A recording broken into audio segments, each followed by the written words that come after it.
What if I told you that everything you've been taught about food, exercise, and health is fundamentally wrong? That the obesity epidemic, the explosion of diabetes, the rise of Alzheimer's, and even cancer might all trace back to a single overlooked cause that has nothing to do with what you eat. There's a neurosurgeon who lost over 130 pounds without exercise, who's helped people with fatal genetic diseases live decades beyond their prognosis, and who claims that modern medicine has been looking at the wrong genome this entire time. His name is Dr. Jack Kruse, and what he knows about how your body actually works might be the most important thing you've ever heard. Stick around until the end, because I'm going to break down his entire theory, show you the research that backs it up, and give you my take on whether this could be the key to understanding why we're all getting sicker in an increasingly connected world. Let's start with something you learned in 3rd grade. Photosynthesis. Sunlight hits a tree, and through this process, the tree makes its own food out of thin air. Simple, right? But here's what you probably don't know. Around 2007 and 2008, scientists discovered that all 39 steps of photosynthesis are quantized. That means they're driven entirely by light at the quantum level. Now here's the question Dr. Kruse wants you to ask yourself. What do you have in common with that tree? You're both alive, so what's the difference? Trees don't have to eat. They make their nutrients directly from sunlight because they're connected to the ground 24/7 and their leaves are always exposed to the sun. There's no need for food. Think about that for a second. We're at a point in human history where we obsess over food, over diets, over macros and supplements, and yet the most fundamental life process on this planet runs on light, not food.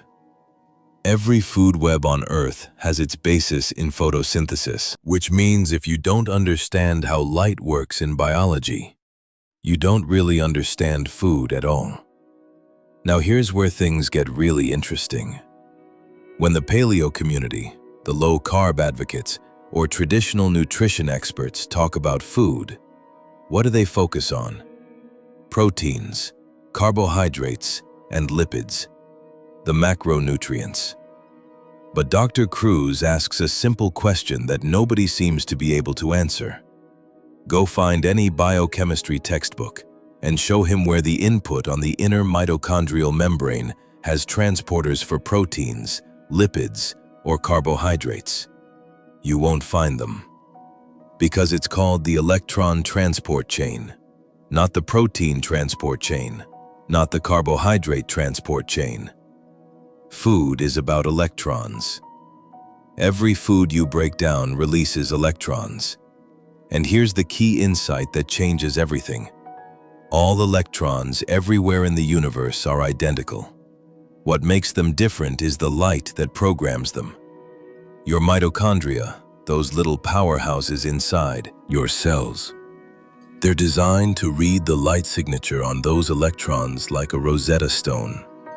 They decipher where those electrons came from and what information they carry. This is why Einstein won the Nobel Prize in 1922 for the photoelectric effect. Light only interacts with electrons. It cannot interact with protons or neutrons.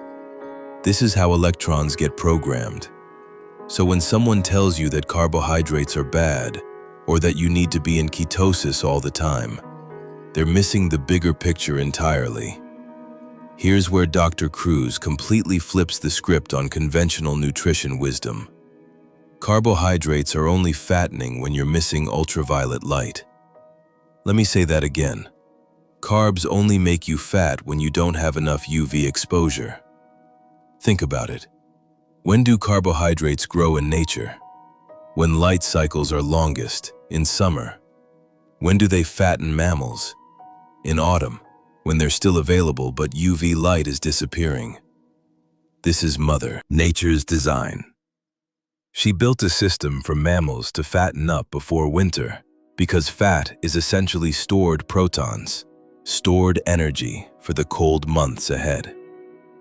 So what happens when you live in a world where you're constantly exposed to artificial blue light but never get real sunlight?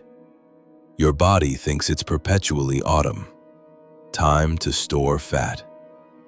Blue light alone raises blood glucose. Blue light causes insulin resistance, not carbohydrates. Blue light. So let me ask you something. Do you really think carbohydrates give you diabetes? Or is it the lack of infrared light that's actually causing the problem? The guys telling you to avoid carbs at all costs aren't wrong that people are getting sick. They're just wrong about why. Now we need to talk about mitochondria.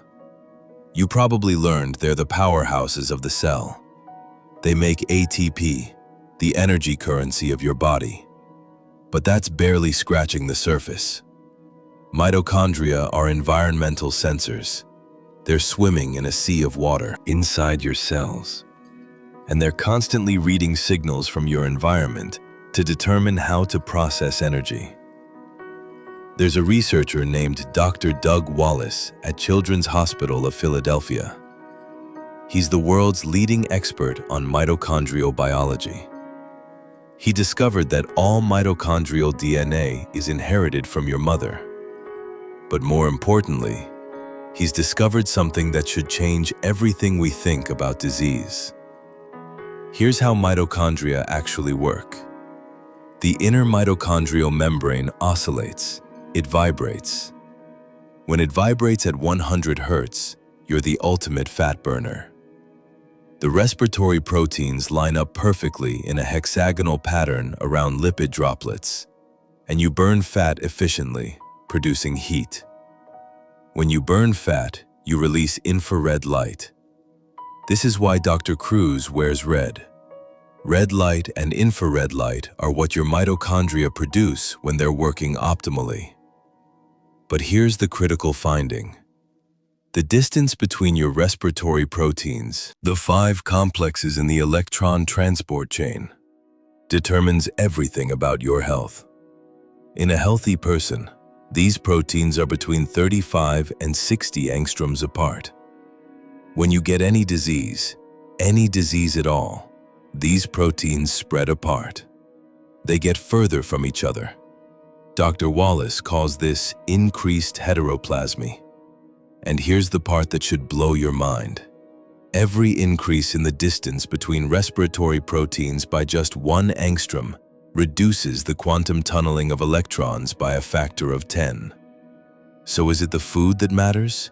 Or is it the distance between your respiratory proteins?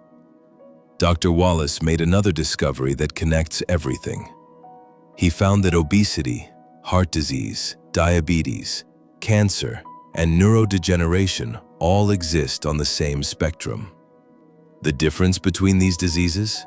Not a single genomic change. Let me repeat that. From obesity all the way to Alzheimer's, there are no changes in your nuclear DNA. What changes is the size and shape of your mitochondria.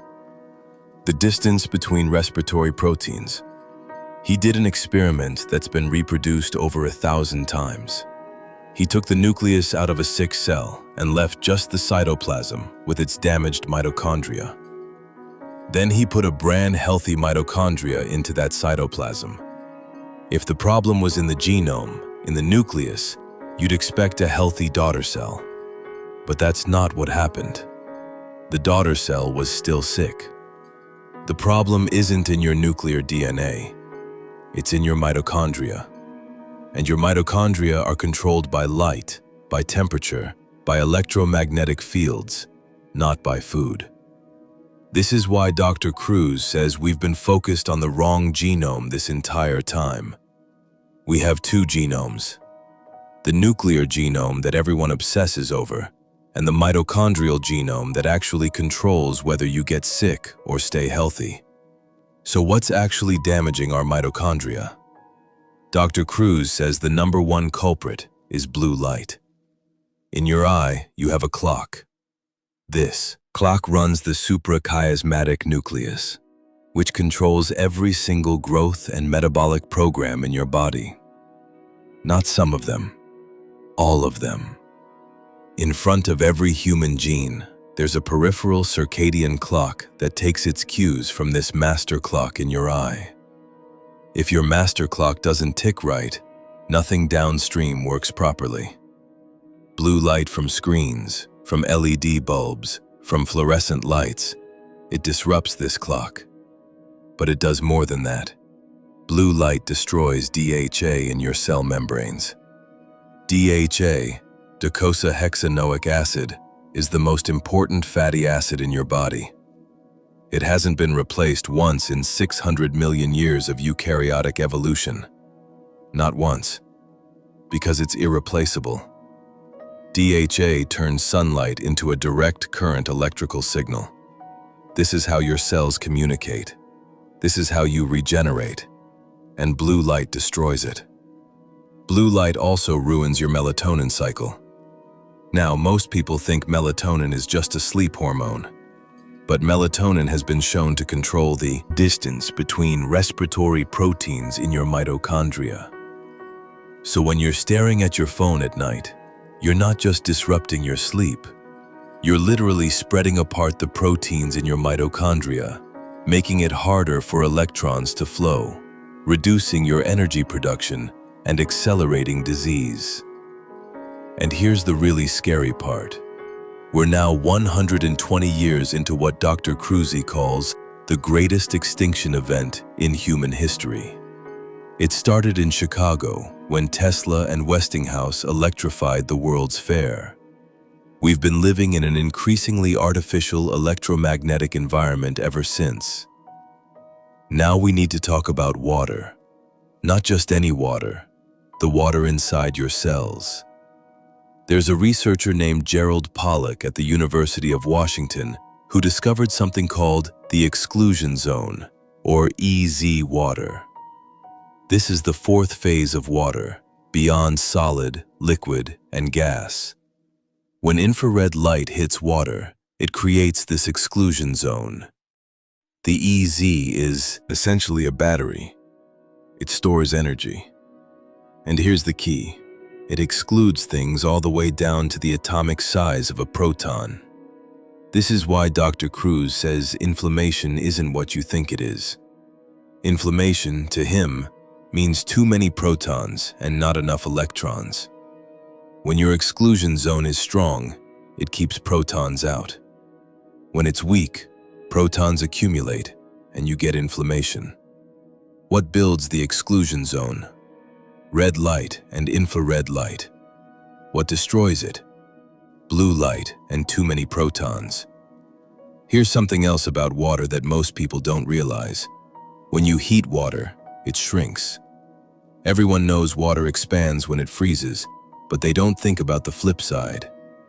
Your mitochondria release infrared heat. This heat shrinks the water around them, which pulls the respiratory proteins closer together. Tighter proteins mean better electron flow. Better electron flow means more energy, less disease. This is why cold therapy works. Cold increases electron flow because we're built out of semiconductors. In semiconductors, when you cool them, electrical current gets stronger. There's another piece to this puzzle: grounding. Every plant on the planet, every animal, everything alive uses a DC electric current to regenerate. This was documented by a researcher named Robert Becker in his book, The Body Electric.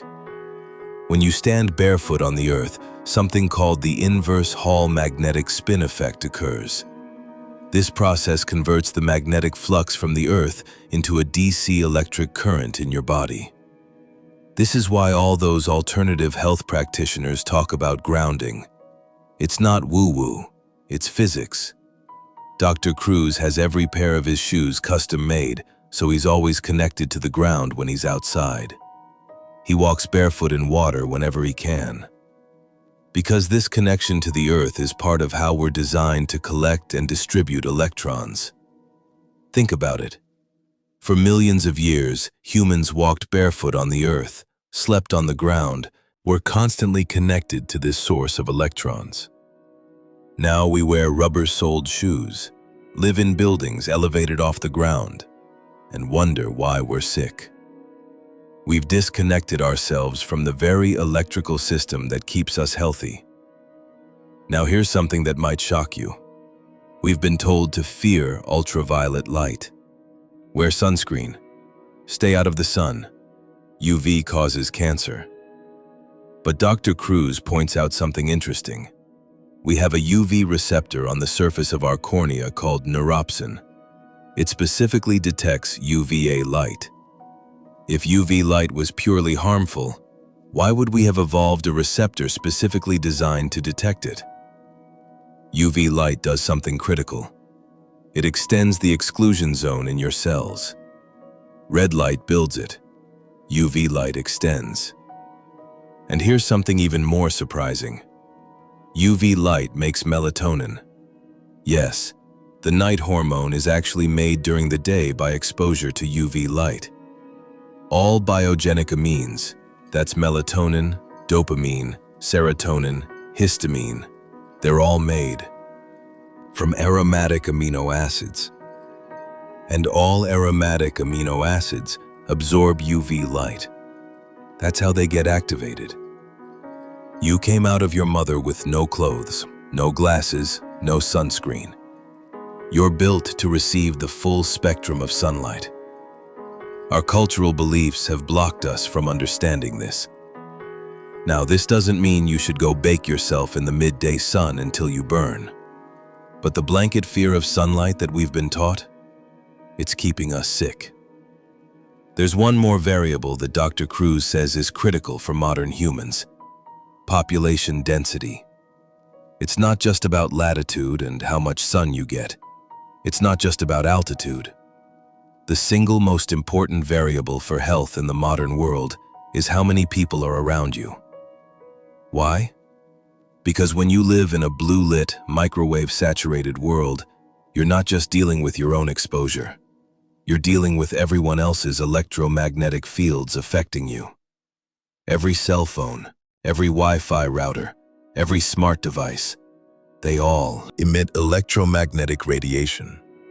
And when you're surrounded by millions of people all using these devices, you're swimming in a soup of non-native electromagnetic fields.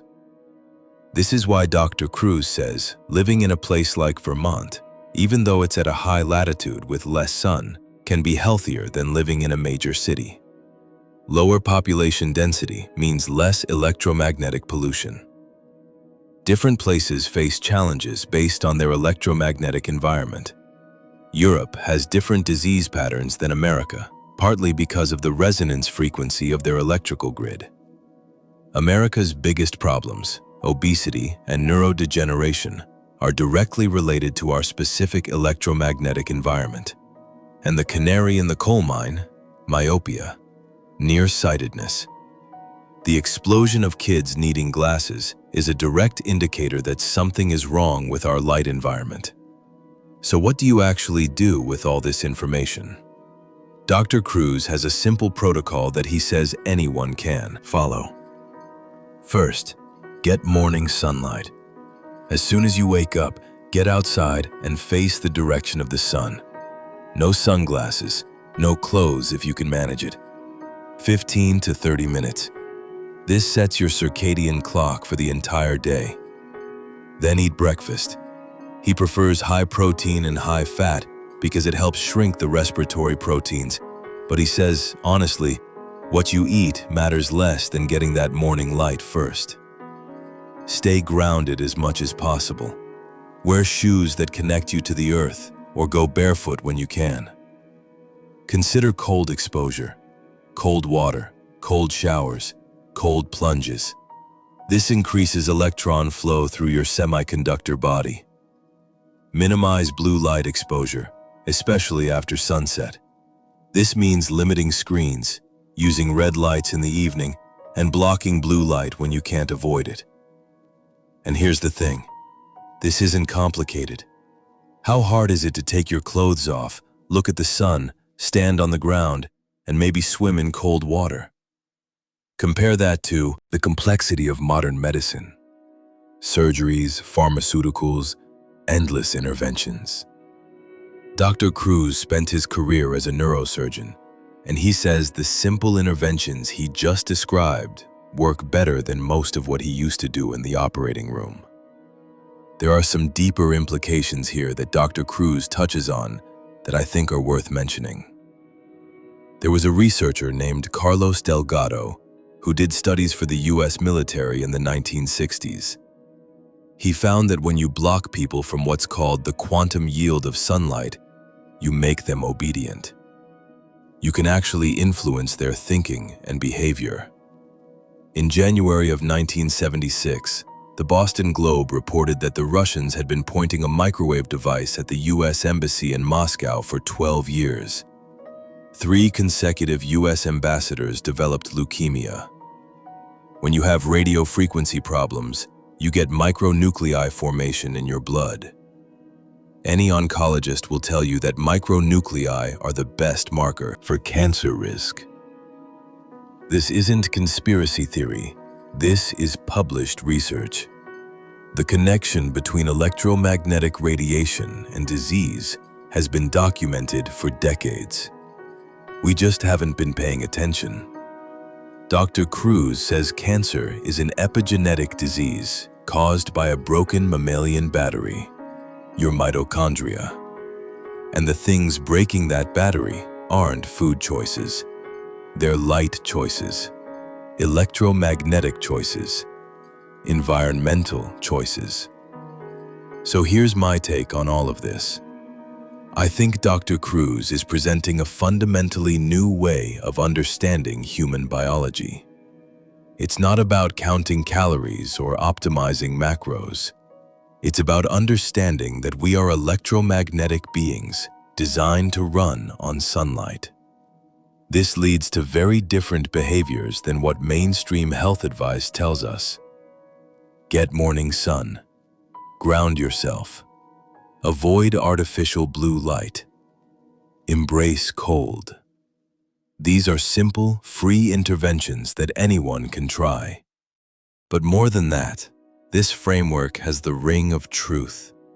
It makes biology understandable. It connects dots that have never been connected before. It explains why we're getting sicker, even as we obsess more and more about diet and exercise. We've been looking at the wrong variables. The answer isn't in your food, it's in your light. What do you think? Does this change how you understand health? Drop your thoughts in the comments below. And if you want more deep dives like this into ideas that challenge everything you thought you knew, hit that subscribe button. Until next time, stay curious.